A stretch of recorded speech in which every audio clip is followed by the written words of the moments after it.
120টির ক্রয় মূল্যে যদি 110টি আম বিক্রয় করা হয় তবে শতকরা কত লাভ বা ক্ষতি হবে সেটা আমাদের জানতে আছে। এক্ষেত্রে আমরা কীভাবে বের করবো দেখো, এক্ষেত্রে বলেছে যে 120টার ক্রয় মূল্য মানে 120টা সিপি, তখন এসপি হচ্ছে 110টার এসপি, মানে 110টার দাম যা হবে বিক্রয় করলে যা দাম পাবে সেটা কত 120টা দামের সমান। তাহলে এই যে ডিফারেন্স যেটা মানে সিপি ইস টু এসপির যে ডিফারেন্স হবে সেটা হবে কত 11:12 অর্থাৎ 1।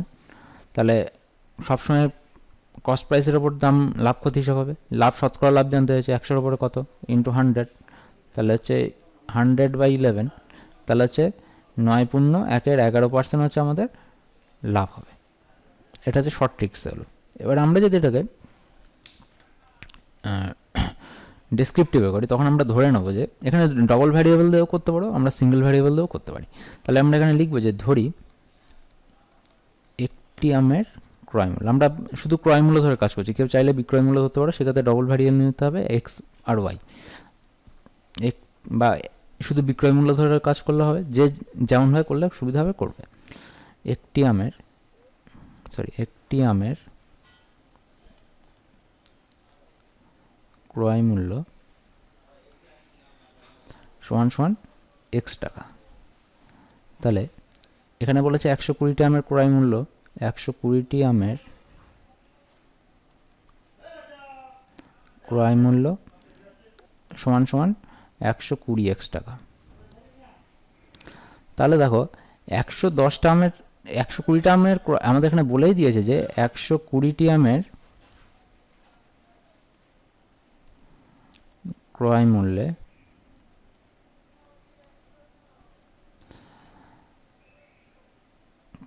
ক্রয় মূল্য সমান সমান 110টি আমের বিক্রয় মূল্য, এটা বলে দিয়েছে।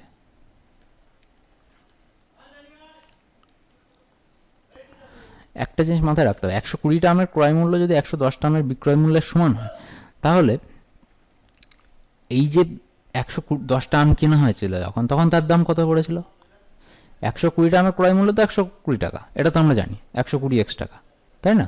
কিন্তু 110টা আম যখন ক্রয় করা হয়েছিল তখন কত দাম পড়েছিল, 110 এক্স টাকা, এটা পড়েছিল তো।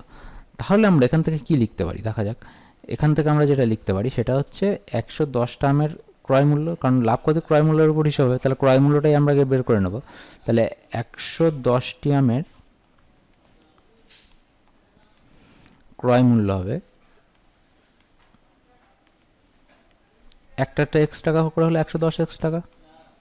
তাহলে আমরা দাম নিচ্ছি 120টার দাম, 110টা আম বেছে, তাহলে লাভ কোথায় গিয়ে দাঁড়াচ্ছে, তাহলে লাভ সমান সমান কি, লাভ সমান সমান বিক্রয় মূল্য বিয়োগ ক্রয় মূল্য, বিক্রয় মূল্য বিয়োগ ক্রয় মূল্য। তাহলে বিক্রয় মূল্য আমার দেখো 110টা বিক্রি করে 120 এক্স টাকা দাম নিচ্ছি, কিন্তু 110টা আমের প্রকৃত ক্রয় মূল্য হচ্ছে 110 এক্স টাকা, তাহলে লাভ হয়ে দাঁড়ালো আমার 10 এক্স টাকা। এবার ওই কি নিয়মে করবো আমরা, তাহলে 110 এক্স টাকা ক্রয় মূল্যে লাভ হয় 10 এক্স টাকা, তাহলে 1 টাকা ক্রয় মূল্যে লাভ হবে 10x বাই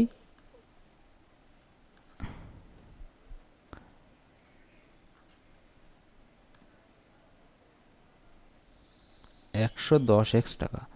আর 100 টাকা যেহেতু শতকরা মানে জানতে হয়েছে, তাহলে কত হবে 10x into 100 by 110x, x কেটে গেল, 0 0 কাটলো, তাহলে হচ্ছে 100/11, তাহলে হচ্ছে 9.1-11% হচ্ছে আমাদের লাভ হবে।